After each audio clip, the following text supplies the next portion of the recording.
Hi guys, so I said I was going to do a 1 week update on my cheek piercings, and real quick, here it is. As you can see, I only have one of the piercings in.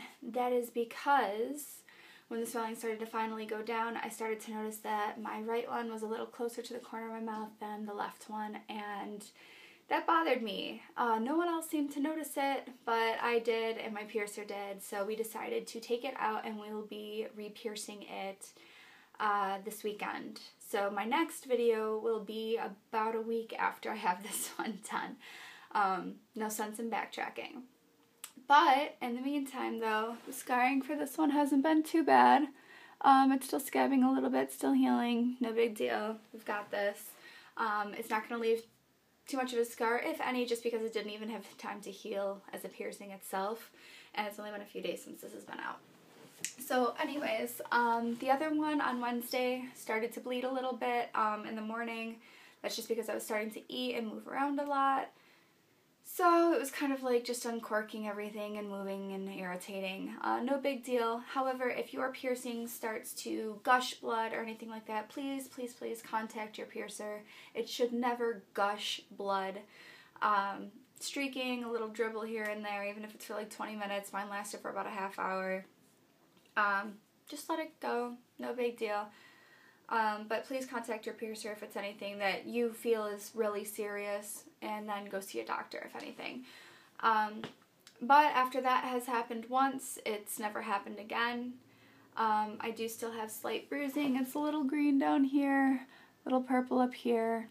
No big deal. You know, you just had a needle shoved through your face. Obviously, it's not going to look pretty right away.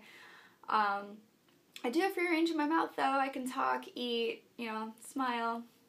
No issues, no pain, no nothing. It does start to click on my teeth a little bit, but that is because it is still a 1-inch bar. You know, it's going to be an issue until I downsize. I have yet to bite it though. Fingers crossed that doesn't happen anytime soon.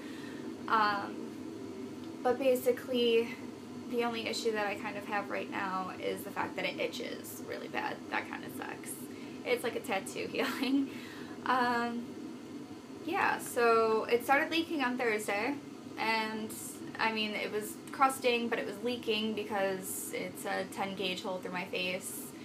I was cleaning it in the morning with a little bit of gauze, you know, my saline salts, and basically when I put pressure on it, it just kind of came out. So that was a little interesting and gross. But, you know, it's bound to happen. But it's a good sign because it's healing. If you have that and it's accompanied with massive swelling and your skin is on fire and it's really hot to touch and it's all red and it's spreading down your jaw, that's an infection. That's not healing. You need to go get that taken care of. Do not remove the piercing yourself. Please contact your artist and then go see a doctor and get on antibiotics before you remove it. Do not ever remove your piercing at a sign of infection. You will trap it and it'll make things worse. Just don't do it. Yeah, so the reason why I've been doing these videos though is the same reason that you're probably watching them. You know, people have been researching them, and I did too. I wanted them done for about 6 years and always chickened out. There just wasn't enough information on it, and they're kind of a big deal as far as piercings and body modifications go. Just because of the placement and the rejection and, you know, all the issues that can arise from it, it's not a lot of people do it. A lot of the girls that I would see that would post on here either, you know, have had them for a substantial amount of time and then went back and were like, oh hey, let's talk about my cheek piercings, or they just got them done. They posted 1 or 2 videos on them, and then it's like, hey, how long did you wait until you downsized? Did the pain last forever? How were you able to manage things? How did things go day to day? When were you finally able to do this? And they can't really remember. So I'm just doing this, A, out of boredom, and B, just to be informative for anybody else who's looking to get this done and needs just a little bit more information.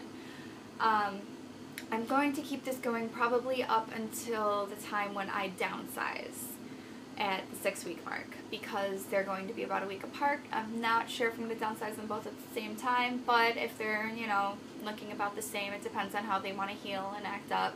I probably will, and then the videos for at least these will stop, and then I'll find something new to talk about, maybe. But in the meantime, yeah, I'm having no pain, no sensitivity, just a little itching here and there. So bear with me, and I'll see you guys in about a week and a half, okay?